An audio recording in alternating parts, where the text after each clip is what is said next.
Hi everyone, this is Shubham Grover. आज हम बात कर रहे हैं CHSL एग्जामिनेशन के बारे में। आप सभी को एक मॉक दिया गया था, उसके डिटेल एनालिसिस के बारे में आज हम बात करेंगे। आप मेरे साथ कवर करेंगे स्टैटिक जीके और करंट अफेयर्स के कुछ क्वेश्चंस को। हार्डली 5 से 6 सवाल आपको देखने के लिए मिलेंगे, तो आइए कवर करते हैं इन क्वेश्चंस को। पहला सवाल आप सभी से पूछता है कि महिला अंतरिक्ष यात्री नूरा अल मतरूशी किस देश से संबंधित है। तो अगर हम नूरा अल मतरूशी को समझें, ये UAE से, टर्की से, जॉर्डन से या फिर लेबनान से संबंधित है। तो इनका संबंध है UAE से, यानी कि यूनाइटेड अरब एमिरेट्स या फिर यूनाइटेड अरब अमीरात जिसे हम समझते हैं। इनके बारे में बात करी जाए तो वैसे ये एक मैकेनिकल इंजीनियर है। इसी के साथ ये नासा द्वारा चुनी गई थी साल 2021 में इंटरनेशनल मिशन के लिए, जिस मिशन को द फ्लाइज के नाम से जाना जाता है। इस मिशन में कुल 12 एस्ट्रोनॉट्स थे, जिसमें से 7 पुरुष और 5 महिलाएं थी। तो ये कहाँ की हो जाती है? ये UAE से संबंध रखती हैं। अच्छा, अगला सवाल ESIC के बारे में पूछ रहा है कि ESIC का पूर्ण नाम क्या है। सबसे पहले ये क्या है? एक वैधानिक निकाय है, ठीक है। इसका पूर्ण नाम हो जाता है और फुल फॉर्म हो जाता है कर्मचारी राज्य बीमा निगम, जिसे आप एम्प्लॉय स्टेट इंश्योरेंस कॉर्पोरेशन के नाम से जानते हैं। ए ऑप्शन बिल्कुल सही है। अच्छा, ये क्या कार्य करता है? तो ये सामाजिक सुरक्षा संगठन है। जैसे कि व्यक्ति बीमार हो जाता है या फिर उसकी मृत्यु हो जाती है, उसे दवाई के लिए खर्च चाहिए या फिर उसे राशि चाहिए, तो इसे प्रोवाइड करी जाती है ESIC के द्वारा। तो ESIC एक कर्मचारी राज्य बीमा निगम हो जाता है। अच्छा, फिर बात करते हैं आपसे केंद्रीय हिंदी संस्थान का मुख्यालय कहाँ? वैसे तो ये स्प्रेड ओवर है, हैदराबाद, मैसूर, दिल्ली, इन सब जगह, बट आपसे पूछ रहा है हेडक्वार्टर कहाँ है। हेडक्वार्टर आप लोगों को वाराणसी, प्रयागराज, दिल्ली या फिर आगरा में देखने के लिए मिलता है। 3 ऑप्शन आपको उत्तर प्रदेश के ही देखने के लिए मिले हैं, और उत्तर प्रदेश में जहाँ पर ताजमहल है ना, यानी कि आगरा, तो आगरा के अंदर आपको ये देखने के लिए मिलता है। बाकी ऑप्शंस सही नहीं है। अच्छा, अब ये क्या है? एक पुस्तक संग्रहालय है, ठीक, जहाँ पे 60,000 से ज़्यादा किताबें हैं। अलग अलग विषयों पे आप लोगों को किताबें देखने के लिए मिल जाएंगी, चाहे विज्ञान की बात करो, चाहे आप हिंदी साहित्य की ही क्यों ना बात करो। तो इसका राइट आंसर आगरा, उत्तर प्रदेश हो जाता है। फिर आप सभी से बात करते हैं कि निम्नलिखित में से किस राज्य में कुदम बख्श्री कार्यक्रम शुरू किया गया था, जो अपने बचत और ऋण कार्यक्रम के माध्यम से राज्य में कम सुविधा प्राप्त महिलाओं की वित्तीय स्थिति को बढ़ावा देने के लिए एक महत्वपूर्ण भूमिका निभाता है। देखिए क्या था? सिंपल था कि पॉवर्टी का एंड करना है, यानी कि गरीबी को खत्म करना है, महिला को सशक्त बना के। महिला सशक्तिकरण के कारण ही और इसी की वजह से ही यहाँ पर राज्य में क्या करना? गरीबी को खत्म और मुक्त करना। अब इसका एस्टेब्लिशमेंट जब करा गया था तो समय था 1998 का, अटल बिहारी वाजपेयी द्वारा, जो हमारे देश के पूर्व प्रधानमंत्री जो है रह चुके हैं। तो ये आप लोगों को कहाँ पे? केरल के अंदर देखने के लिए मिला, बाय अटल बिहारी वाजपेयी जी, अटल बिहारी जी, ठीक है, जो हमारे देश के फॉर्मर PM रह चुके हैं। इन कब शुरू किया गया था? 1998 के अंदर। अच्छा, इसे एस्टेब्लिश्ड किया गया था, ठीक है, और ये कार्य करना शुरू हुआ अगले साल 1999 में, यानी कि 1999 के अंदर। ओके, अगला सवाल बात करता है कि निम्नलिखित में से कौन सा यूनेस्को विश्व धरोहर स्थल नहीं है, यानी कि यूनेस्को की साइट नहीं है। यूनेस्को का हेडक्वार्टर कहाँ है? पेरिस के अंदर। इस वर्ष अगर हम समझे तो यूनेस्को का सत्र भी भारत के अंदर ही ऑर्गेनाइज्ड किया गया था। इस समय असम का मोइदम 43rd साइट भी बना दिया गया है। अच्छा, अब कोणार्क सूर्य मंदिर, अगर आपने देखा होगा इसे कोणार्क सूर्य मंदिर और कोणार्क मंदिर के नाम से जाना जाता है। ये पूरी उड़ीसा के अंदर है और 1984 के अंदर ऐड किया गया था। सवाल पूछ रहा है कौन सा नहीं है, तो ये तो है जिसे 1984 के अंदर ऐड किया गया था, और ये आपको उड़ीसा के अंदर देखने के लिए मिलता है। आपने अभी जुलाई माह के अंदर देखी होगी जगन्नाथ रथ यात्रा, वह रथ यात्रा जो भगवान जगन्नाथ से जुड़ी हुई है, उड़ीसा के पुरी में, है ना, यहीं से संबंधित है। दूसरा अगर हम बात करते हैं रानी की वाव, अच्छा, सूर्य मंदिर आपको 10 रुपए के नोट पर भी देखने के लिए मिलता है, यानी कि इंडियन करेंसी जो है 10 रुपीज का नोट, इस पर भी आपको देखने के लिए मिलती है इसकी आकृति। अच्छा, रानी की वाव आपको गुजरात में देखने के लिए मिलती है, ठीक है, और इसे 2014 के अंदर जोड़ा गया था, ठीक है, ये आप लोगों का 1984 है। ओके, ये आप लोगों को 100 रुपी जो नोट है ना हमारा, उस पर देखने के लिए मिलती है। अजंता की गुफाएं, जहां बता रहे औरंगाबाद, देखो अब औरंगाबाद का नाम बदला गया है, क्या कर दिया, संभाजी नगर कर दिया गया। औरंगाबाद जो है संभाजी नगर के नाम से जाना जाता है, और अजंता और एलोरा की केव हम एक मानते हैं, हालांकि दोनों में डिफरेंस है कई किलोमीटर्स का, ठीक है। जहां अजंता की बात करते हैं, यहाँ पे बुद्धिज्म और बुद्ध से जुड़ी गुफाएं देखने के लिए मिलती है, करीबन आपको 30, ठीक है। और ये 1983 के अंदर सबसे पहले हम कह सकते हैं कि जोड़ी गई थी महाराष्ट्र के अंदर, अब संभाजी नगर। आपको जंतर मंतर नई दिल्ली वाला तो नहीं देखने के लिए मिलता, बट अगर हम समझें, इसका ऑप्शन तो डी फाइंड आउट हो गया, बट जंतर मंतर यूनेस्को की लिस्ट में है, वो है राजस्थान वाला, जयपुर वाला, ठीक है, जो कि आपको याद रखना है। ओके, कहते हैं आप लोगों से टाइफाइड के बारे में, है ना, कि टाइफाइड बुखार पैदा करने वाला टाइफाइड बेसिलस का उष्मायन काल कितना होता है। इस वाले क्वेश्चन को दोबारा ले लेना एक बारी। बेसिलस है क्योंकि, ठीक है, एक बार दोबारा ले लो। टाइफाइड बुखार पैदा करने वाला टाइफाइड बेसिलस का उष्म काल कितना होता है, और उष्मायन जो है वो कितना होता है। तो अगर हम समझे, वैसे तो 7 to 14 डेज का होता है ना, साइंस का एक सवाल आ गया, कोई बात नहीं, लगा लेते हैं, ठीक है। तो ये वैसे आप लोगों का 7 से 14 दिन का होता है, ऑप्शन में हमें 8 से 14 दिन जो है वो दिखाई दे रहे हैं। अब टाइफाइड जब होता है तो नॉर्मल सी बात है, हाई फीवर होता है आप लोगों को, मतलब इस बीमारी के अंदर हेडेक होता है, आपको ड्राई कफ होता है, ये इसके लक्षण होते हैं। नमस्कार दोस्तों, जैसा कि आपके सामने देख रहे हो कि ये क्वेश्चन है जो आप लोगों को पूछे गए हैं क्वेश्चन, जरा उनके बारे में मैं थोड़ा सा आपको एक्सप्लेन कर दूं कि ये क्या क्वेश्चन थे और किस टाइप के क्वेश्चन आप लोगों से पूछे जा रहे हैं, इनको कैसे डील किया जाता है। तो क्वेश्चन है, जरा ध्यान से देखिएगा। Most Ashokan inscription were in blank language while those in the northwest of the subcontinent were in Aramaic and Greek। आपके ऑप्शन है पाली, संस्कृत, प्राकृत एंड तमिल। इंग्लिश में देखिए, हिंदी में देखिएगा, अधिकांश अशोक के शिलालेख ब्लैंक भाषा में थे, जबकि उपमहाद्वीप के उत्तर पश्चिम में वे अरामिक और ग्रीक में थे। तो अरामिक है बेटा, ये अरेमाइक बोलते हैं एक्चुअल में, और ये दोनों जो अरेमाइक है और ये जो ग्रीक है, ये दोनों लिपि है, स्क्रिप्ट है। तो ये पूछ रहा अधिकांश अशोक के शिलालेख, सिंपल सा, जो आप लोगों ने अगर मेरे साथ जीएस की क्लास ली होगी तो मैंने आप लोगों को वहां लिखवाया था अशोक के अभिलेखों के बारे में। Maximum number of Ashokan inscription written in Prakrit language and Brahmi script, ये मैंने आप लोगों को क्लास में पढ़ाया था, तो वहां पे भी लिखवाया था। The other script used in Ashokan inscription, Kharosthi, Greek and Aramaic. तो टोटल 4 लिपियां थी, ब्राह्मी, खरोष्ठी, अरेमाइक और ग्रीक। ये 4 लिपियों में अशोक के अभिलेख लिखे गए। सबसे ज्यादा किस भाषा में लिखे गए, तो भाषा कौन सी थी, वो थी बेटा प्राकृत। तो यहां पे आप लोग अपना फिल इन द ब्लैंक्स में भर लीजिएगा। अब ये लाइन पूरी ऐसे हो जाएगी,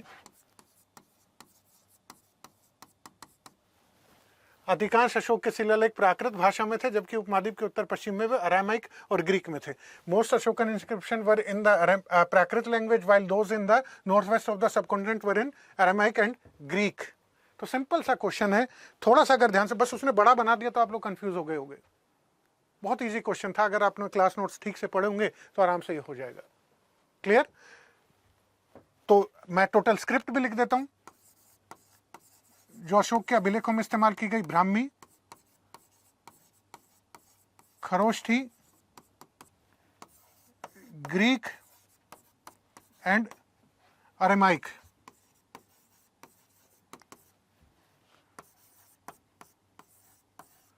Brahmi, Kharosthi, Greek and Aramaic, total ये 4 लिपियां इस्तेमाल की गई हैं अशोक के अभिलेखों में। भाषा जो सबसे ज्यादा इस्तेमाल हुई है वो प्राकृत है।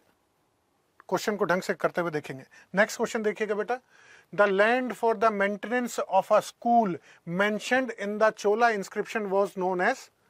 चोल शिलालेखों में उल्लिखित एक स्कूल के रखरखाव के लिए भूमि को के रूप में जाना जाता था। आपके ऑप्शन है वेल्लन वेंगई, शाला भोग, ब्रह्मदे एंड पल्ली चंदम।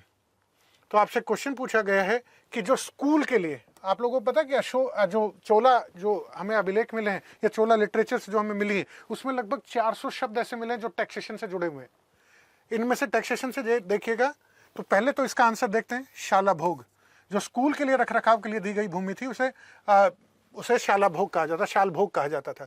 ब्रह्मदेव, पल्ली चंदन जैनों के लिए,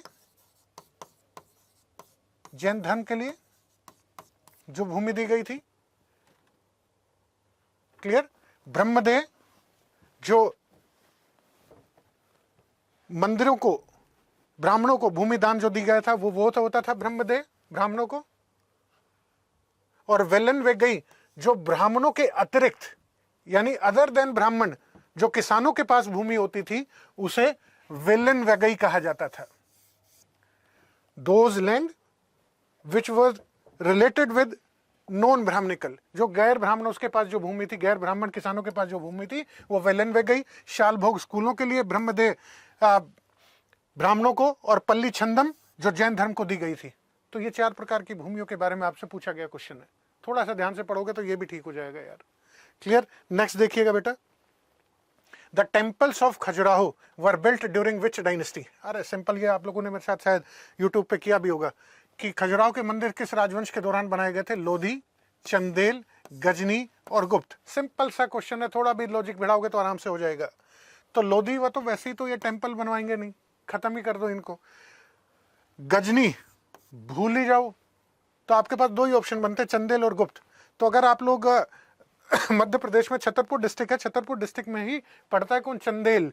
चंदेल राजवंशों ने खजुराहो के मंदिरों का निर्माण करवाया था। तो इसमें 2-3 शासक है जिनके बारे में आप लोगों को जानना है। यशोवर्मन, धंग, इन लोगों ने मंदिरों का निर्माण करवाया था। लगभग 975 ईस्वी से 1030 ईस्वी के बीच इन मंदिरों का निर्माण हुआ था। और सबसे बड़ा मशहूर जो मंदिर है वो कंदरिया महादेव मंदिर है। यूनेस्को की धरोहर सूची में भी इनको शामिल किया गया है बेटा। तो अधिकतर जो ये मंदिर हैं, ये मंदिर अधिकतर, खासकर यहाँ एक और बात बता दूं, ये जो मंदिर है यहाँ पे अधिकतर जो मंदिर हैं वो हिंदू धर्म से जुड़े हुए और जैन धर्म से जुड़े हुए हैं। हिंदू और जैन धर्म से जुड़े हुए मंदिर हमें यहाँ दिखाई देते हैं। तो ये जो मंदिर हैं खजुराहो के, बुंदेलखंड एरिया कहा जाता है, वहां पर ये चंदेल राजवंश के शासकों ने, चंदेल राजपूतों ने इसका निर्माण करवाया था। और इन्हें एक और नाम से जाना जाता है, शायद आपने इतिहास मेरे साथ पढ़ा है, जेजाक भुक्ति के चंदेल, है ना, जेजाक भुक्ति के चंदेल कहा जाता है। हेलो एवरीवन, कैसे हैं आप सब? चलिए, जैसा कि ये सीरीज जो चल रही है इसमें आपका टेस्ट पेपर सॉल्व हो रहा है और इसमें हम CHSL का मॉक नंबर 3 देख रहे हैं। आपके अभी तक जितने भी क्वेश्चंस थे वो आपके फैकल्टी ने सॉल्व करा दिए होंगे। अब हम देखेंगे जो हमारा पोर्शन पॉलिटी और ज्योग्राफी का दिखाई देता है उसको। तो मेरा नाम वैभव है और मैं आपका ज्योग्राफी और पॉलिटी का सेक्शन कंप्लीट कराऊंगा, ठीक है। तो सबसे पहले जो हमारे क्वेश्चन नंबर 10 में क्वेश्चन आया है कि रॉलेट एक्ट पारित होने पर ब्रिटिश सरकार का जो वायसराय था वो कौन था। आपको ये बताना है कि वो वायसराय कौन है जो कि at the time of Rowlatt act जब पास हो रहा था तब वो यहाँ पे थे। तो पहली चीज तो ये तो क्लियर हो गया कि जब भी आपके इस तरीके के क्वेश्चंस आए तो आपको यहाँ से वायसरायस का टाइम पीरियड याद करना है। क्या याद करना है? टाइम पीरियड याद करना है। क्यों? क्योंकि इस तरीके के क्वेश्चंस में आपको 4 वायसराय के नाम लिखे हुए हैं। अब इन चारों से क्वेश्चन आ सकते हैं, इन चारों से आ सकते हैं। आपका अभी तो रॉलेट एक्ट आया है, हो सकता है कि कोई और इंसिडेंट आपसे पूछ ले कि बताओ ये वाला इंसिडेंट किस वायसराय के टाइम में हुआ है। तो इसका जो सही आंसर है वो है आपका लॉर्ड चैम्सफोर्ड। क्यों? क्योंकि आपको पता है कि जो रॉलेट एक्ट है वो कब आया है? 1919 में आया है। कब आया है भाई? 1919 में आया है। इसी को आपको पता है ब्लैक एक्ट भी कहते थे। क्या कहते थे? ब्लैक एक्ट भी कहा जाता था, समझ रहे हैं? तो इसका दूसरा नाम से भी आपको पूछ सकता है कि भाई ब्लैक एक्ट कब आया था। तो 1919 में आया था, पहली चीज। अब दूसरी चीज कि इसमें होता क्या था, इस एक्ट को क्यों काला कानून कहा गया, वो इसलिए कहा गया क्योंकि जब ये कानून लाया गया तो इस कानून के तहत ये रखा गया कि जो ब्रिटिश गवर्नमेंट है वो किसी भी इंडियन को बिना किसी मुकदमे के क्या कर सकती है, उसे जेल में डाल सकती है किसी भी शक के आधार पर। ये चीज समझ में आ रही है? ये कितनी खतरनाक चीज है कि आपके सामने पुलिस आए, आपसे कहे कि आपके ऊपर हमें शक है कि आप इस देश के खिलाफ कुछ काम कर रहे हैं, और आपको ले जाए जेल में डाल दे। इसीलिए इसे काला कानून कहा गया, ब्लैक एक्ट कहा गया।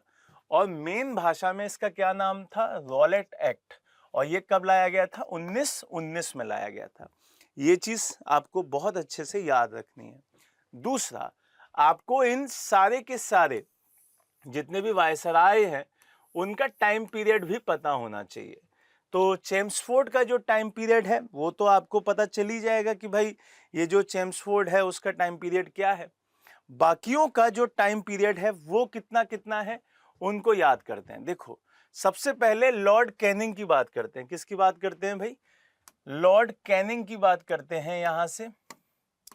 तो लॉर्ड कैनिंग, आपको याद रखना है कि जब 1857 की क्रांति हुई तो उसके बाद महारानी विक्टोरिया की घोषणा की गई। घोषणा क्या की गई कि अब क्राउन के अधीन शासन चलेगा। किसके अधीन चलेगा? क्राउन के अधीन चलेगा। तो यहीं से आपकी पूरी की पूरी चेंज हो जाएगी सीरीज, और यहां से वायसरायज आ जाएंगे। क्या आ जाएंगे? वायसरायज आ जाएंगे। और यहाँ पे पहला जो व्यक्ति है कैनिंग, वही आपका वायसराय दिखता है। और इसका जो टाइम पीरियड है वो 1858 से 1862 तक दिखाई देता है। क्लियर? ये आपको याद रखना है, इसका टाइम पीरियड भी याद रखना है। फिर दूसरा जो व्यक्ति दिखाई देगा वो आपको याद रखना है लॉर्ड कर्जन। क्या नाम है उसका? Lord Curzon. लॉर्ड कर्जन के टाइम में आपको याद होगा कि बंगाल विभाजन दिखाई देता है, और इनका टाइम पीरियड है 1899 से लेकर 1899 से लेकर ये कब तक जाएंगे? आपको ये तो पता ही होगा कि 1904-1905 का वो फेज दिखाई देता है जब बंगाल विभाजन हो रहा था। तो ये 1905 तक जाएंगे। दो हो गए। फिर उसके बाद आपके सामने एक लॉर्ड चेम्सफोर्ड आ रहे थे। तो चेम्सफोर्ड का टाइम पीरियड याद रखना है। क्यों? क्योंकि ये बहुत इंपॉर्टेंट है। इन्हीं के टाइम में आपने बहुत सारे सुधार होते हुए भी देखे। सुधार इन द सेंस कि हमारे लिए नहीं, ब्रिटिश लोगों के लिए।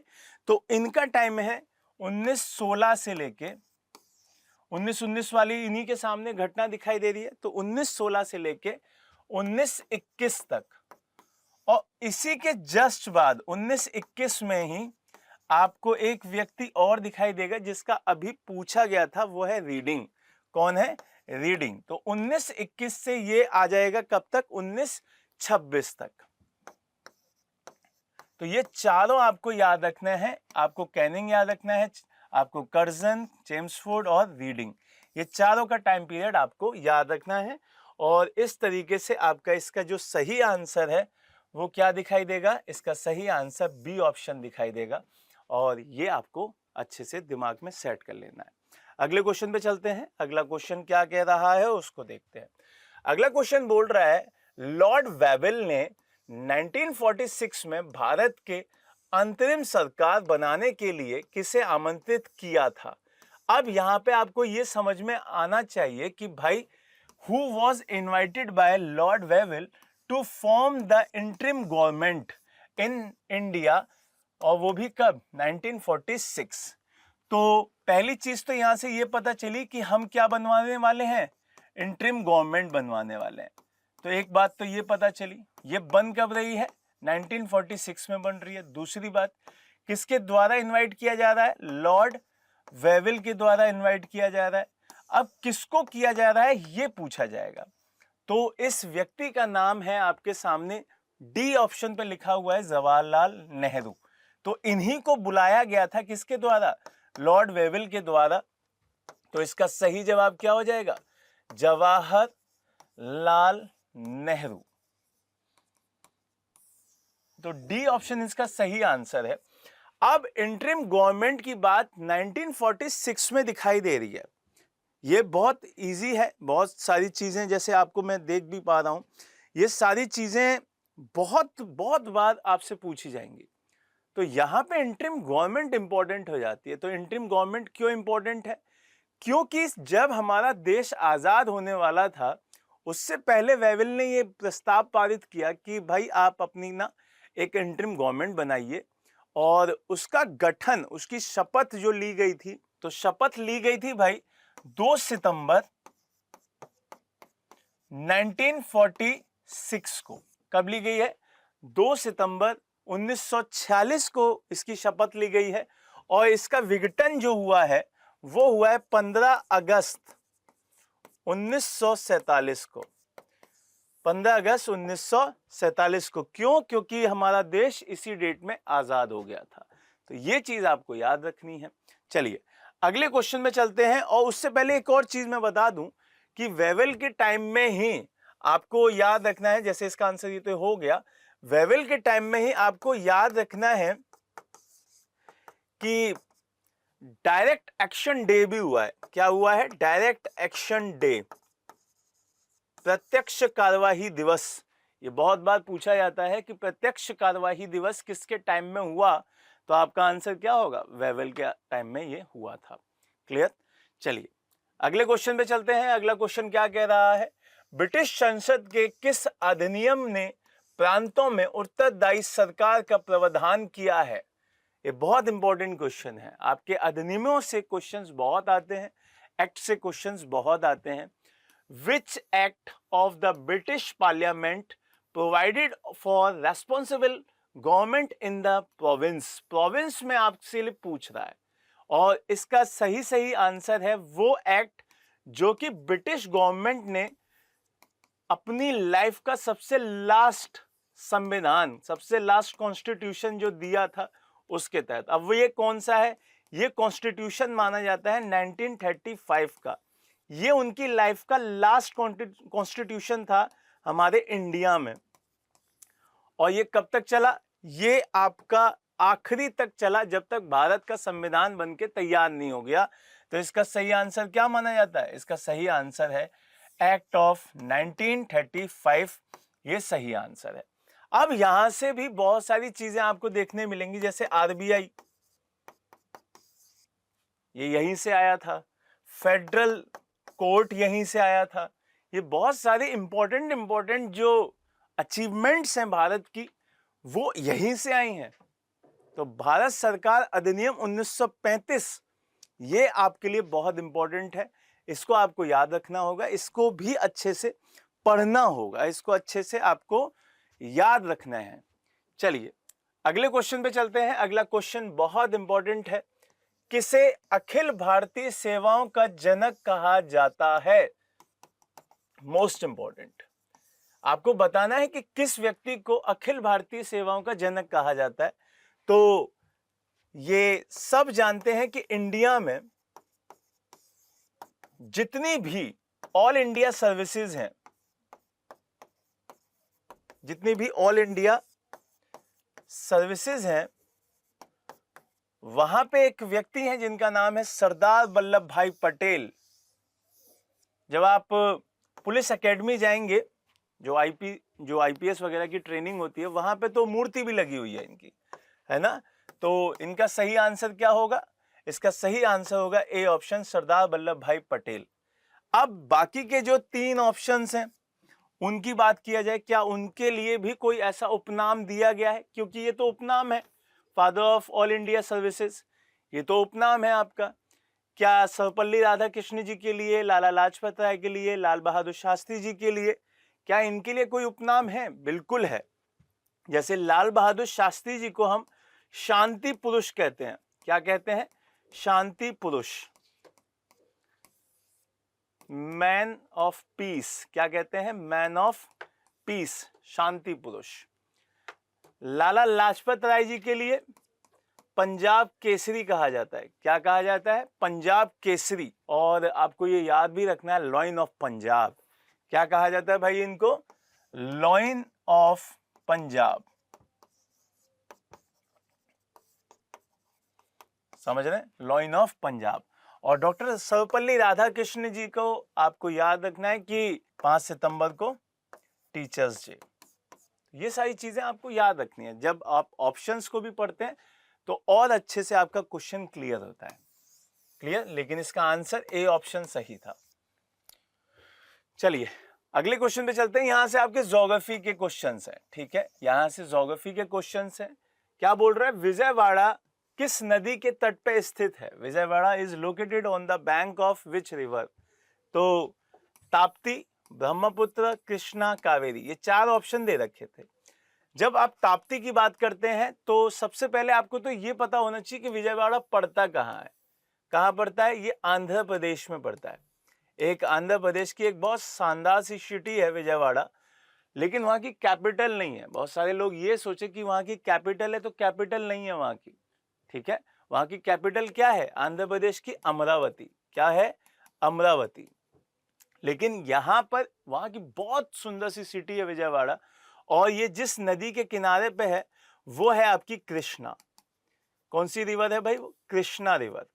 कृष्णा नदी सी ऑप्शन पे दिख रही है, तो सी तो हमारा कंफर्म आंसर हो गया, कृष्णा नदी। दूसरा, अगर हम ताप्ती की बात करते तो ये आपके नॉर्थ में मध्य प्रदेश वाले एरिया में बह रही होती है, तो ये आंसर हट जाता। ब्रह्मपुत्र की बात करते हैं तो ये आपके नॉर्थ ईस्ट में बहती है, तो ये आंसर हट जाता।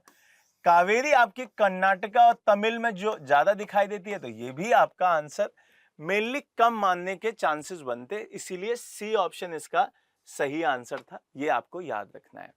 चलिए अब हमारा शायद ये लास्ट क्वेश्चन है। दुनिया की तीसरी सबसे लंबी नदी कौन सी है? आपको यहाँ पे वर्ल्ड का बताना है। क्या बताना है? वर्ल्ड की रिवर में से ये क्वेश्चन है, और वो भी कौन सी पूछ रहा है? थर्ड पूछ रहा है, और वो भी क्या? लॉन्ग। समझ रहे हैं? थर्ड रिवर जो कि वर्ल्ड की तीसरे नंबर की सबसे लंबी है। अब यहां पर आपको एक नील नदी दे रखी है, येलो रिवर, पर्णा और आपकी यांगत्जी। ये आपको याद रखनी है। देखो यहां पर आपको ये चीज बहुत क्लियर कर लेनी है कि हमारे वर्ल्ड में जो पहले नंबर की फर्स्ट आती है वो तो यहां लिखी हुई है, नील। समझ रहे हैं? ये पूरे वर्ल्ड में पहले नंबर की सबसे लंबी नदी है, तो ये तो अपने आप हट गया ऑप्शन, ये तो हो नहीं सकता। बाकी इन तीनों की बात करते हैं, तो इन तीनों में जो ये डी ऑप्शन लिखा हुआ है, क्या लिखा हुआ है? डी ऑप्शन, जिसका नाम लिखा है यांगत्जी, यही आपकी वो रिवर है जो पूरी दुनिया की तीसरे नंबर की सबसे लंबी नदी है, और ये चाइना की नदी है। कहाँ की नदी है? चीन की नदी है, और जो कि हमारा एक पड़ोसी देश है, वहां पे ये बहती है। बाकी दूसरी नदियों की अगर मैं बात करूं तो ये दक्षिणी अमेरिका की नदी है, साउथ अमेरिका।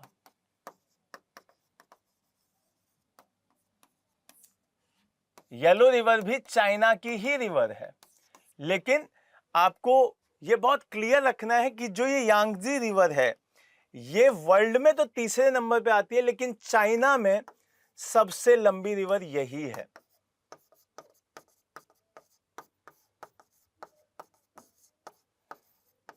ठीक है, तो ये चीज आपको ध्यान रखनी है, और ये चीजें बहुत इंपॉर्टेंट हैं, ये याद रखना है। अब जैसे इसकी लंबाई की कोई पूछ ले आपसे कि भाई बताओ इसकी लंबाई कितनी है, तो 6300 किलोमीटर इसकी लंबाई है। ये काफी डेप्थ में जाने वाली बात है, बट ये आपको टॉप 5 रिवर्स पता होनी चाहिए। क्लियर? जैसे पूरे वर्ल्ड की सबसे लंबी नदी नील है, तो ये आपको पता होनी चाहिए। ठीक है, तो हमने जो ये 6 क्वेश्चंस किए, उम्मीद है कि आपको अच्छे से समझ में आए होंगे। इनके हर डायमेंशंस को आप देखिएगा, हर डायमेंशंस को परखिएगा, और इसी तरीके से हम आपके और टेस्ट भी कराएंगे। हेलो एवरीवन, तो आप सभी लोगों ने मॉक टेस्ट दे लिया होगा, और मॉक टेस्ट के बाद हम इसका देख रहे हैं सॉल्यूशन, जिसके सॉल्यूशन के अंतर्गत आप देखोगे फिजिक्स और केमिस्ट्री का सॉल्यूशन। मेरे साथ मैं शैलेंद्र पांडे आप सभी का स्वागत करता हूं संस्कृति एसएससी के परिवार पर। मेरे भाई, अगर आपने इससे पहले मॉक टेस्ट नहीं दिया और इसको आपने मॉक टेस्ट को दिया, तो आपने फील किया होगा कि मॉक टेस्ट देना कितना ज़रूरी होता है। मॉक टेस्ट आपकी पढ़ाई के लिए बहुत ज़रूरी होता है, बहुत कंपलसरी होता है। जिस तरह से अगर आप पढ़ लेते हो तो वो नोट्स बनाना कहा जाता है, और आज नोट्स बनाने से काम नहीं चलेगा मेरे भाई, है ना, आज प्रैक्टिस से भी काम चलेगा। तो हम प्रैक्टिस की ओर जरूर करेंगे ना, आप एवरी संडे मॉक टेस्ट जरूर दीजिएगा, है ना, और इसका सॉल्यूशन आपको इसी तरह से मिलता रहेगा। तो मेरा इसके अंतर्गत हम जो देखेंगे वो हम देखेंगे फिजिक्स के क्वेश्चंस को, है ना। हम फिजिक्स और केमिस्ट्री जो कि आप मेरे साथ देख रहे होंगे, बाकी बायोलॉजी आपको मैम सॉल्यूशन कराएंगे, बाकी सभी टीचर आपको अपना अपना सॉल्यूशन कराएंगे इस पेपर का प्रॉपर, है ना। तो हम बात कर रहे हैं क्वेश्चन नंबर 16 का, क्वेश्चन नंबर 16 जो कि फिजिक्स का क्वेश्चन, जो कि हमारे पास केमिस्ट्री का क्वेश्चन है। इस केमिस्ट्री क्वेश्चन में थोड़ा सा हम सॉल्यूशन देख रहे होते हैं ना। आखिरकार आपका मॉक टेस्ट है तो उसमें स्कोर क्या रहा है, इस बात के लिए आंसर की का होना ही बहुत जरूरी होता है ना। तो इस क्वेश्चन का आंसर होता है, पहला क्वेश्चन हमसे क्या कह रहा है, केमिस्ट्री का प्रश्न है। केमिस्ट्री का प्रश्न कह रहा है समूह 3 से 12 के तत्वों को तत्व या संक्रमण तत्व कहा जाता है। मतलब ये सिंपल सी बात है, ये आपसे ये पूछना चाह रहा है किस ब्लॉक के एलिमेंट को, the element of the groups 3 to 12 are called elements of और ट्रांजिशन एलिमेंट्स। मतलब आपसे ये कहना चाह रहा है किस ब्लॉक के तत्व को संक्रमण तत्व या तत्वों के नाम से जाना जाता है। तो इस क्वेश्चन का आंसर होता है मेरा डी ब्लॉक के तत्वों को।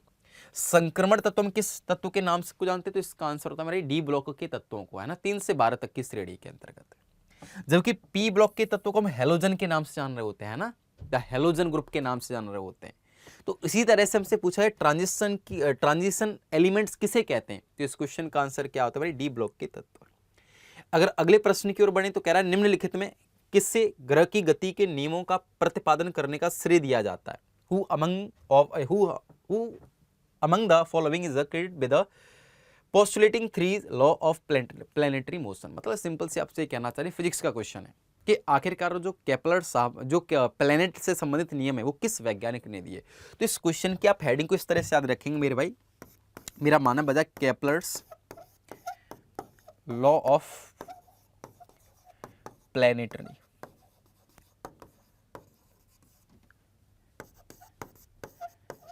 Kepler's law of planetary, Kepler के ग्रहों के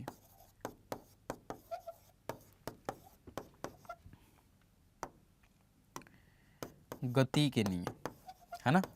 आप इस तरह से याद रखो, कई बार प्रश्न आएगा ग्रहों की गति के नियम किसने दिए, ग्रहों से संबंधित नियम किसने दिए, केपलर ने।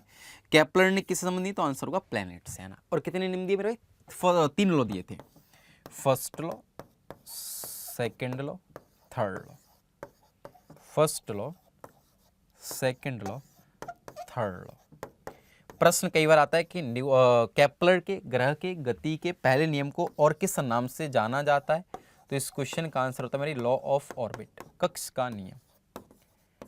लॉ ऑफ ऑर्बिट, कक्ष का नियम। अगर हम बात करें सेकेंड लॉ को हम और किस नाम से जानते हैं, तो इस क्वेश्चन का आंसर होता है law of areal speed of planets. Law of areal speed of planets, है ना। थर्ड लॉ को और किस नाम से जाना जाता है, तो इस क्वेश्चन का आंसर थर्ड लॉ को हम जानते हैं लॉ ऑफ टाइम पीरियड, है ना। तो हमसे केवल इतना प्रश्न पूछा गया प्लैनेट से संबंधित नियम किस वैज्ञानिक ने दिए, तो इसका आंसर क्या होता है जॉन्स केपलर, है ना। केपलर के नाम से भी हम इन्हें जानते हैं। अगला प्रश्न है किसी वस्तु का ऊपर से नीचे होना, सेना की परेड और किसी भारी वस्तु का मुक्त रूप से गिरना, ये सभी किस प्रकार की गति के उदाहरण है। The lifting of an object up and down, ठीक है, the parade of an army and the free falling a heavy object are all examples. मतलब किस चीज का एग्जाम्पल है ना। तो मेरे ये सब एग्जाम्पल है आपकी 1D मोशन की, किसके हमारे पास 1D मोशन। 1D का मतलब हमारे पास क्या, तो जिसके पास केवल एक डायरेक्शन होता है ना, मतलब जिनके पास एक निश्चित दिशा में गति करना है, केवल एक ही डायरेक्शन के अंतर्गत, है ना। अगर हम बात करें रोटेशनल मोशन, हम बात करें ऑसिलेटरी मोशन, हम बात करें पीरियोडिक ट्रैवल, ये सब हमारे पास किस तरह का मोशन है मेरे 2D मोशन है, 2D मोशन। तो इसमें जो हमारे पास 1D का एग्जांपल है वो कौन है, केवल रेक्टिलिनियर। रेक्टिलिनियर का मतलब जैसे मैं आगे चल रहा हूं तो मेरा डायरेक्शन कैसा है, सेम डायरेक्शन। वैसे कह रहा है जो पार्टिकल अप डाउन, अरे अप डाउन हो रहा है इस तरह से, परिडे व्यक्ति कर रहा है सीधे चल रहा है ना। फ्री फॉलिंग कंडीशन मतलब जो ग्रेविटी की वजह से नीचे आ रहा है, इसको मैंने छोड़ दिया नीचे आ रहा है ना, ये हमारे पास क्या होता है फ्री फॉलिंग। तो एक लीनियर की फॉर्म में एक ही डायरेक्शन में गति कर रहा है ना। तो इस क्वेश्चन का आंसर होगा रेखीय गति, है ना। अगला प्रश्न देखिए, न्यूलैंड्स के अष्टक नियम के अनुसार निम्नलिखित में से किसे सोडियम के समान गुण है। मतलब आपसे कहना चाह रहे न्यूलैंड साहब आए, इन्होंने अपना एक नियम दिया ऑक्टेव, है ना। तो इनमें से क्या कहना चाह रहा है कौन सा एलिमेंट है जिसका बिल्कुल प्रॉपर्टी सोडियम की तरह है। तो इस क्वेश्चन का आंसर होता है मेरा लिथियम, है ना। ऑक्टेव लॉ हम पढ़ेंगे। ऑक्टेव्स अगर आप नहीं पढ़ रहे तो बैच को आपने परचेज किया होगा, नहीं किया तो कर लीजिए मेरे भाई। इस बैच के अंतर्गत आपको बहुत सुविधाएं मिलेगी जो कि एसएससी संस्कृति पर चल रहा है। अगर आप वहाँ भी नहीं जुड़े तो संस्कृति एसएससी की हमारे पास यूट्यूब पर फ्री क्लासेस भी चलती है, आप वहाँ भी देखिएगा, मैं पूरा का पूरा नियम आपको पढ़ा के आया हूँ, है ना। चलिए क्वेश्चन नंबर 20 है, कह रहा है निम्नलिखित में से कौन सा तरल सोना प्लेटिनम जैसी उत्कृष्ट धातुओं का विलयन कहा जाता है, बताओ कौन सा कहा जाता है। Which of the following liquids can dissolves noble metals which such a gold and platinum, मतलब इनमें से कौन सा एसिड है जिसके अंदर गोल्ड और प्लेटिनम दोनों डिसॉल्व हो सकते हैं, घुल सकते हैं, विलयन हो सकते हैं, घुल सकते हैं। तो इसका आंसर होता है मेरा भाई एक्वारेजिया।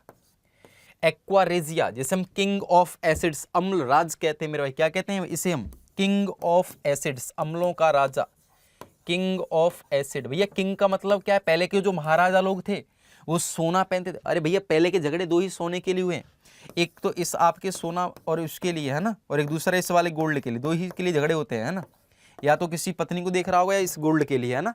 तो किंग ऑफ है जिसमें गोल्ड ही घुल जाए, भैया किंग रहा होगा, बात समझ में आ रहा है। एक्वारेजिया हमारे पास दोस्त मिक्सर होता है HCl और HNO3 से, HCl और HNO3 मतलब हमारे पास हाइड्रोक्लोरिक एसिड और सल्फ्यूरिक एसिड से कौन मिलकर बना मेरे एक्वारेजिया, जिसमें हम इन दोनों का अगर रेशियो की बात करें तो रेशियो होता है हमारे भाई HCl, है ना। HCl का रेशियो, HCl और HNO3 का रेशियो कितना होता है एक्वारेजिया के अंदर, 3:1। तो इस क्वेश्चन का आंसर होता है मेरी एक्वारेजिया ना। एक्वारेजिया के अंदर प्लेटिनम और गोल्ड जैसी धातुएं मेल्ट हो जाती है, बाकी formic acid, acetic acid chloroform के अंदर नहीं होती है। फॉर्मिक एसिड किसके अंदर पाया जाता है, तो चींटियों के अंदर, है ना। चींटियों के डंक में कौन सा एसिड पाया जाता है, आंसर होता है फॉर्मिक एसिड। एसिटिक एसिड आपके सिरके के अंदर पाया जाता है, विनेगर में, है ना। विनेगर के अंदर किस प्रकार का एसिड होता है, तो इसका आंसर क्या होता है एसिटिक एसिड। क्लोरोफॉर्म का यूज हम जैसे आप लोग मूवी वगैरह देखते हो तो ये इसका काम होता है, ये चीज़ों को व्यक्ति को बेहोश करने काम में ली जाती है क्लोरोफॉर्म, है ना। चलिए अगला प्रश्न देखते हैं। अच्छा यह प्रश्न नहीं था, तो ये हमारे पास 4 क्वेश्चंस थे लगभग जो फिजिक्स और केमिस्ट्री के। ऐसे बहुत सारे टेस्ट आप देते रहिए और बेहतरीन सॉल्यूशन संस्कृति के साथ पाते रहिएगा, है ना। बाकी बातें आपको बहुत जल्दी से मिल जाएंगी, ठीक है। फिर हम लोग मिलेंगे नेक्स्ट सेशन के साथ, तब तक देखते रहिएगा मॉक टेस्ट के साथ ये solution. Thank you so much, bye bye, take care.